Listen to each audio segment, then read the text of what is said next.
Okay, hi everybody. We're going to do a little high school review from our SCASA lesson number 3. And we talked about in this lesson, we talked about identifying and managing our emotions, and how we can also use empathy to understand and identify the emotions of others.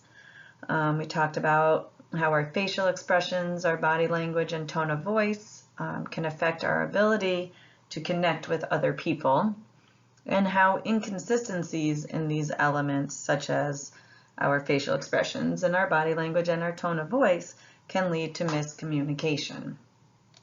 But today in our lesson 4, we're going to be using effective communication skills and emotional intelligence to build healthy relationships. A friend indeed. Okay, so how many of you have a best friend? Do you remember how you became best friends? Well, today we're going to take a closer look at the qualities that make a friend a best friend. So below I've listed some best friend qualities. Qualities like trust, right? Trust is the foundation of any healthy relationship. We have honesty. We have forgiveness. They're forgiving. Compassionate. Fun. Patient. Supportive. Humorous. Make you laugh. Loving. They believe in you. They share your interests. They're thoughtful. Maybe they know not to watch an episode of the series that you're watching together, that you're binge watching without you. Thoughtful. Devoted. Understanding. They're a good listener. Maybe they listen to your breakup story for the 10,000th time when no one else will. They're straightforward. Okay, they know you're lying to yourself and you need someone to tell it like it is. Straightforward. Loyal, accepting, respectful, sensitive, and encouraging. Maybe they cheer you on during karaoke night when no one else does. Best friends are a blast to have when life is good and a lifesaver when life gets tough. Healthy friendships can strengthen us and help us build our confidence, but close friendships like these aren't built right away. Okay, when you meet a new friend, you don't learn everything about them all at once. It takes time to get to know someone and build their trust. So I want you to take a moment and think about your best friend. Okay, I want you, if you have a sheet of paper in front of you or if you have your workbook, on the bottom of page 11, there's a spot for you to fill in below on the bottom of the worksheet. Okay, so, but if not, like I said, just jot down on a piece of paper. I want you to list 5 qualities that are important to you in this friendship and give a specific example of how your best friend demonstrates these qualities to you. So, for example, if your or if one of the qualities of your best friend is trustworthy, you're going to write trustworthy, but then you're also going to give an example of how you can trust your best friend. Okay, if you have to, you might have to pause the video to take a few moments to do this. So whether a relationship is a friendship or a dating relationship, you want someone who demonstrates the qualities that matter to you. Have you ever been in a friendship that was more effort than it was worth? How did you handle that situation? Okay. Any relationships worth keeping takes work. Okay, so there are limits to how much negative behavior, though, that we should have to tolerate. So relationships constantly evolve. Okay, so they constantly change. Sometimes we change, and sometimes our friends change. Okay. So we are going to talk about some unhealthy qualities that I've listed below. Okay, so some unhealthy qualities in friends are that they can be humiliating, they can be backstabbing. Okay, they can talk about you behind your back but are nice to your face. They can be just mean. Okay, maybe they are mean, maybe they boss you around. Maybe they ruin your positive moments, never let you really be happy. Maybe they're insulting. Okay, they say mean things to you. Maybe they're jealous. Okay, maybe they lie to you.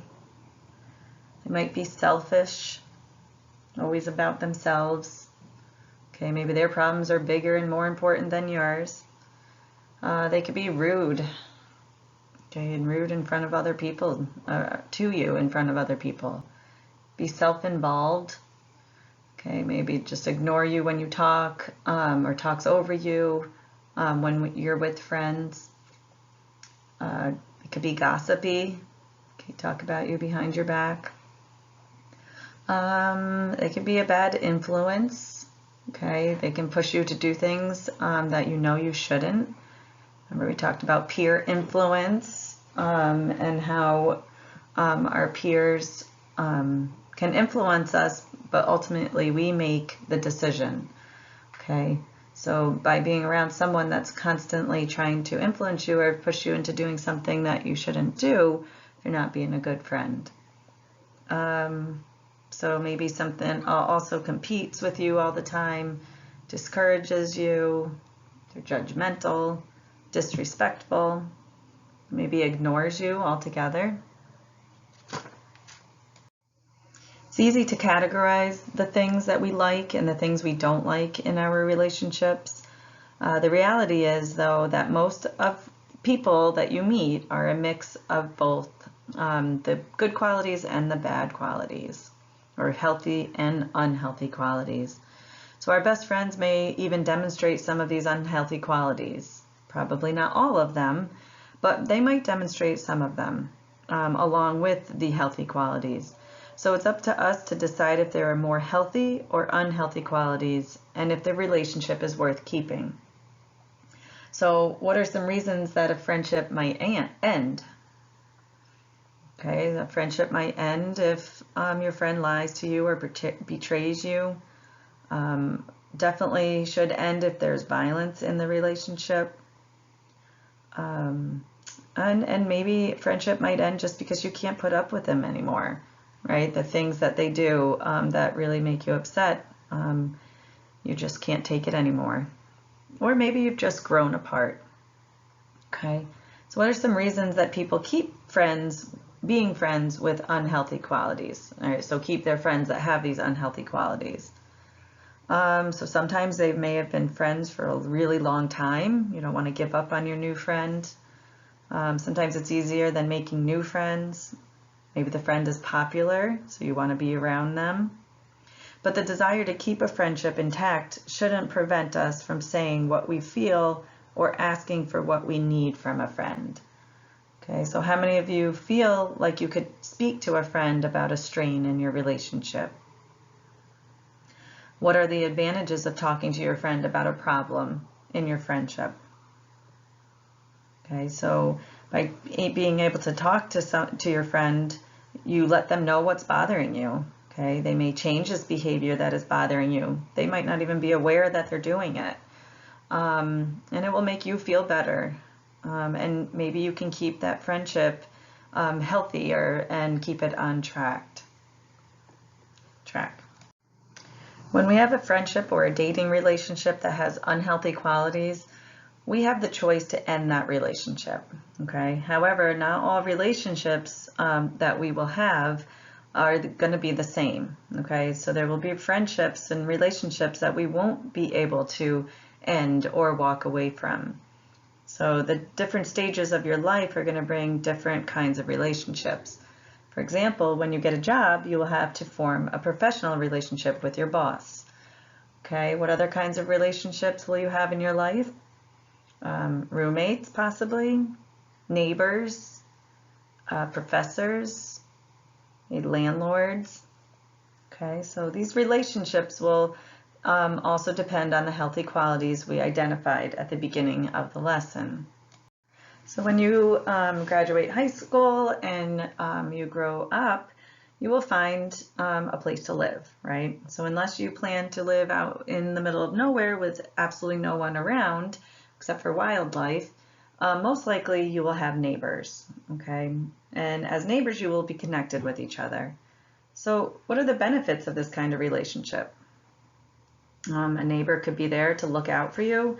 A neighbor's there if you need to borrow maybe some sugar or borrow something. How about a neighbor could be there to take the trash out for you when you're not home, right? So our neighbors share space with us. It fosters a sense of community, and neighbors are there to look out for us. You won't always be great friends with your neighbors, but you can expect to be great neighbors. So which healthy qualities are necessary to bring a neighbor relationship to make it successful? Okay, so one should be respectful of their neighbors, use courtesy, and be responsible.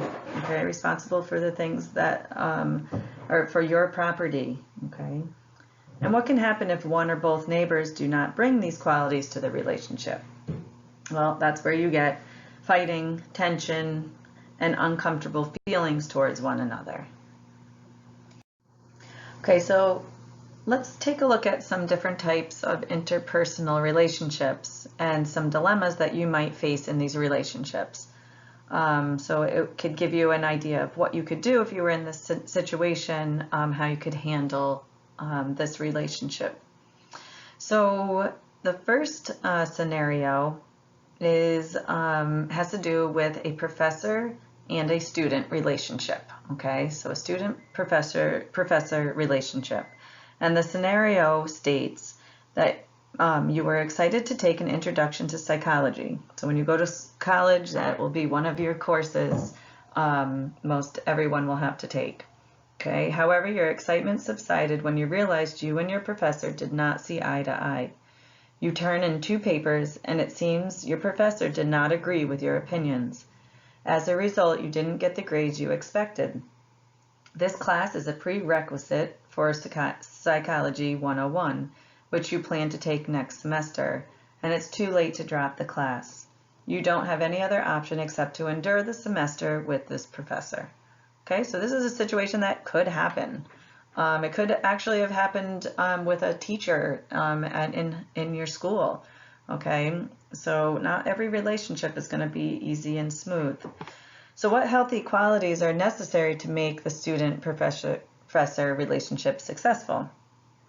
Okay, so one needs to be respectful, need to listen to each other, they need to be understanding, they need to take responsibility and accountability, and they have to have honest communication. All right, so what could you say to your professor so that you can make it through the semester and make the grade? Okay, so you might need to make an appointment to talk to your professor and ask your professor if you need to have the same viewpoint in class to pass. Okay, so just have an open, honest conversation, a respectful, open and honest conversation. You could ask what else you could do to pass the class since you are completing all of the assignments. Maybe there's something else that your professor will suggest to you. Or maybe just by talking you can kind of see more, be more understanding of each other and see more eye to eye. Okay, let's take a look at scenario number 2. Okay, this is a boss-employee relationship. And the scenario is that you're still new at a job and eager to learn. However, you realized your boss does not teach or guide you in any way, and he often complains that you don't know how to do your job. This week was so mean, you just wanted to shout, "You're not the boss of me." But you didn't win the lottery and you've got bills to pay. For now, there aren't any jobs available that will work with your school schedule. So what healthy qualities are necessary for a boss-employee relationship and in order to make it successful? Again, you need to be respectful, you need to listen to each other, be understanding, be sensitive to their needs, and be hardworking. Okay? So how can you manage the situation with your boss so that you can still get your job done and keep your paychecks coming? Okay, again, you might need to make an appointment with your boss so you can sit down and talk to them. Okay, so probably bringing up a situation that's important like this shouldn't be done just in the office. in front of other people. You might need to have a talk, a one-on-one talk. Okay, in order to do that, you might need to schedule an appointment. You can ask your boss how you both can work together so that he's pleased with having you on board and pleased with the work that you're doing. You could talk to a coworker who has been there longer to see if they have any excellent advice. Okay, so those are some things that you could do to help this situation in this relationship. Okay, scenario number 3. This is talking about a teammate relationship issue. Okay, so one of your teammates seems to have a problem with you. No matter how well you play, this person is quick to make rude and condescending remarks. This constant negativity is affecting your attitude and the way you play. Your coach always talks about the importance of playing as a team. You don't want the coach to think you can't handle the situation. Okay, so what qualities are necessary in this relationship with your teammate?